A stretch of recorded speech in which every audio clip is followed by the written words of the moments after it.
Czerwony za pasem broń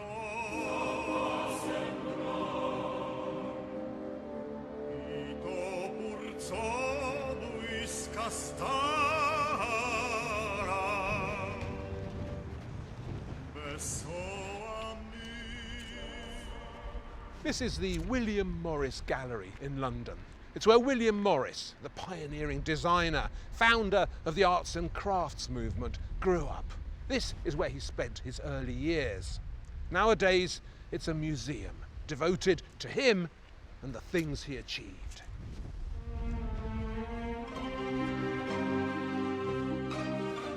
Morris believed that good design had the power to change the world, to make everything better and bring beauty into your life.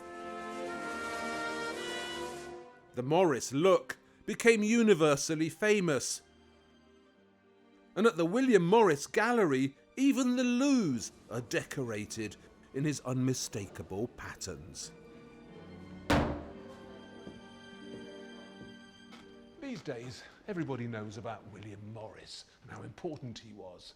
What they may not know is how his revolutionary design ambitions chimed in with artistic developments elsewhere in Europe, and especially where this fellow comes from, the high Tatra mountains of Poland.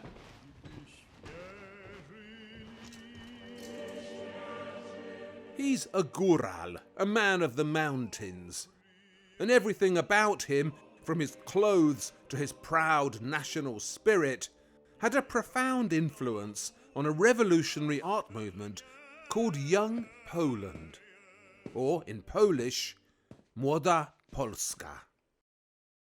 Młoda Polska, Young Poland, emerged in the 1880s, so a little bit later than William Morris. It's long been recognised as a significant art movement, but only in Poland itself. Elsewhere, it's barely known, which is why the William Morris Gallery has mounted this busy and illuminating tribute to it. The Young Poland look was an amalgam of two things: a sophisticated arts and crafts revival centred on the ancient Polish capital of Kraków, and a fierce new interest in folk art, and especially the folk art of Zakopane, a mountain resort high in the Tatra mountains, where the górale had their own look, their own design ideas, and even their own language. Well, it was more of a dialect than a language. My grandmother spoke it. She was from near Zakopane. She was what they call a góralka, a woman of the mountains. That's her, the one on the right. She only came to England once, but she gave me this, my ciupaga, or Polish mountain axe. All the górale have them. She also taught me a string of rousing mountain songs, which I still sing if I've had a drink or two, because they get you where it counts. Right here.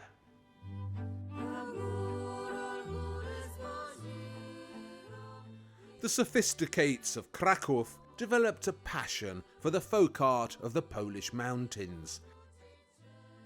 And by melding it with emotionally powerful design ideas that had a lot in common with the ideas of William Morris, they created the Young Poland look.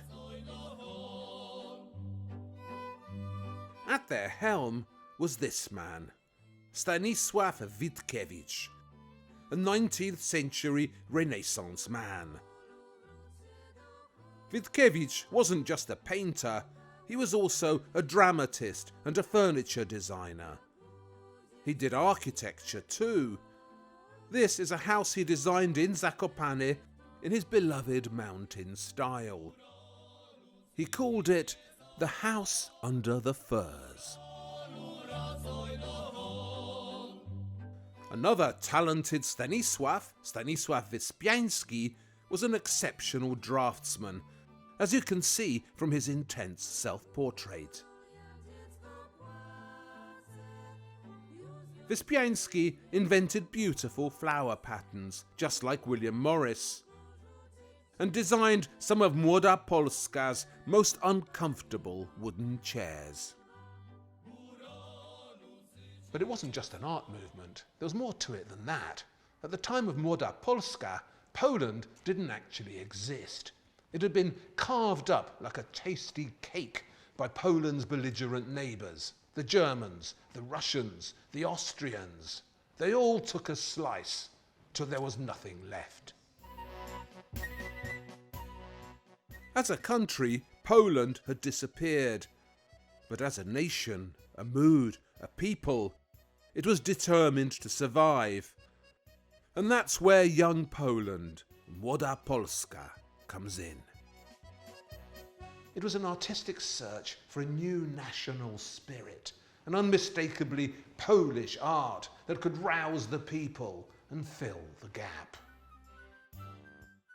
The wild-haired Karol Kłosowski was from Zakopane, and I love his superbly stern portrait of his mountain wife.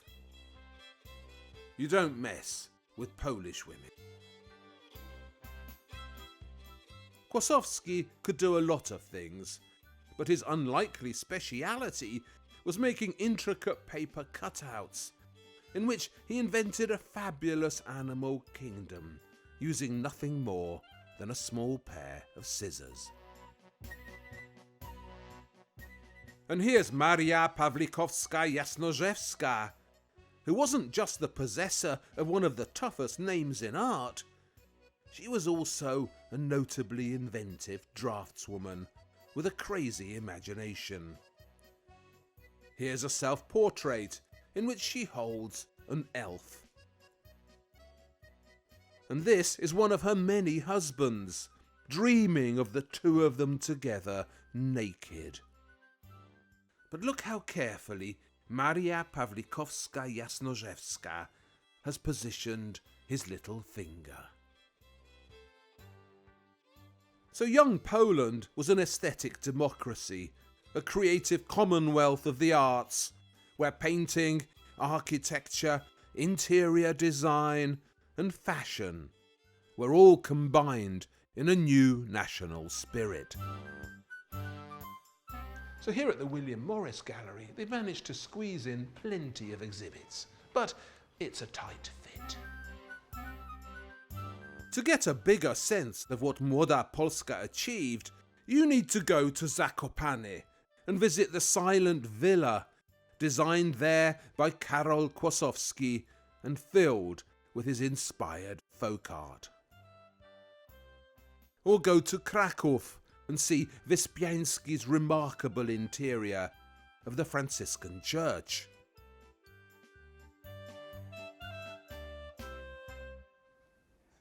Unfortunately, they can't be transported, so they can't be here. Another big loss, I think, are the utterly gorgeous pastel drawings of Stanisław Wyspiański. I mean, they've got a few, but there could be so many more. When my grandmother came over to England, she gave me this book filled with Wyspiański's drawings. I like them so much. I'm absolutely certain that if he were better known and more widely seen, he'd be recognised today as one of the great draftsmen of the European fin de siècle. Sadly, pastels are notoriously fragile and fall off the paper if you move them, so they can't travel. You have to go to Kraków to see them. But hey, that's not a great hardship, is it? And maybe I'll see you on the journey. Hej góral, ja se góral, hej spod samuczki tater, hej deszczyk mnie wykąpał, hej wykołysał wiater. Hej, deszczyk mnie wykąpał, hej, wykołysał wiater.